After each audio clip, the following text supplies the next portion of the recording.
ಊರಲ್ಲಿ ಸಿಕ್ಕಾಪಟ್ಟೆ ಮಳೆ. 10 ದಿನ ಆಯ್ತು, ನೆಟ್ವರ್ಕ್ ಇಲ್ಲ, ಕರೆಂಟ್ ಇಲ್ಲ.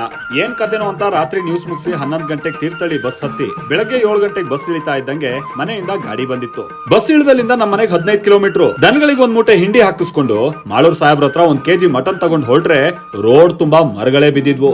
ಯಾರನ್ನ ನೋಡಿದ್ರು ಒಂದೇ ಸಂತೋಷ, ಅಬ್ಬಾ ಇವತ್ ಮಳೆ ನಿಂತ್ ಬಿಡ್ತು, ಸ್ವಲ್ಪ ಆದ್ರೂ ಬಿಸಿಲು ನೋಡಿದ್ವಿ ಅಂತ.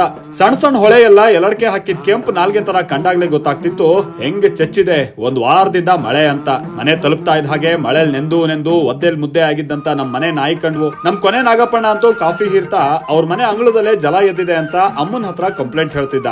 ತೋಟಕ್ಕೊಂದ್ ರೌಂಡ್ ಹೋಗೋಣ ಅಂತ ಹೊರಟ್ರೆ ಕಂಡಲ್ಲೆಲ್ಲ ಜಲ, ಎಲ್ ನೋಡಿದ್ರು ನೀರ್ ಬುಗು ಅಂತ ಭೂಮಿಯಿಂದ ಬರ್ತಿತ್ತು. ಅಳಬಿ ಗಿಳಬಿ ಎದ್ದವ ಅಂದ್ರೆ ಕಾಣ್ಲಿಲ್ಲ, ಏಡಿ ಗಿಡಿ ಇದಾವ ಅಂತ ಹುಡುಕಿದ್ರು ಸಿಗ್ಲಿಲ್ಲ. ಕೊನೆಗೆ ಮತ್ ಮನೆಗ್ ಬಂದ್ರೆ ನಾಗಪ್ಪಣ್ಣ ನಾಟಿ ಕೋಳಿ ಕುಯ್ಯೋ ಮೊದ್ಲೇ ಕಣ್ಣಲ್ಲೇ ರುಚಿ ಹೀರ್ತಿದ್ದ. ಬಿಸಿಲು ಕಂಡ್ ಖುಷಿಗೆ ಕೋಳಿ ಕುಯ್ದಿದ್ದು ಆಯ್ತು. ಹಂಗೋ ಹಿಂಗೋ ಓಡಾಡ್ಕೊಂಡು ನಮ್ ರವಿ ಮುದ್ದಿ ಅವ್ರು ಬರ್ದಿದ್ದ ಬುಕ್ ಓದ್ಕೊಂಡು ಸಂಜೆ ಆಗ್ತಾ ಇದ್ದ ಹಾಗೆ ನನ್ ಫ್ರೆಂಡ್ ಚಿರು ಬಂದ. ಅಣ್ಣ ಬಸ್ ಟಿಕೆಟ್ ಕ್ಯಾನ್ಸಲ್ ಮಾಡಿ, ಬೆಳಿಗ್ಗೆ ಕಾರ್ನಲ್ಲೇ ಹೋಗೋಣ ಅಂತ ಹುಳ ಬಿಟ್ಟ.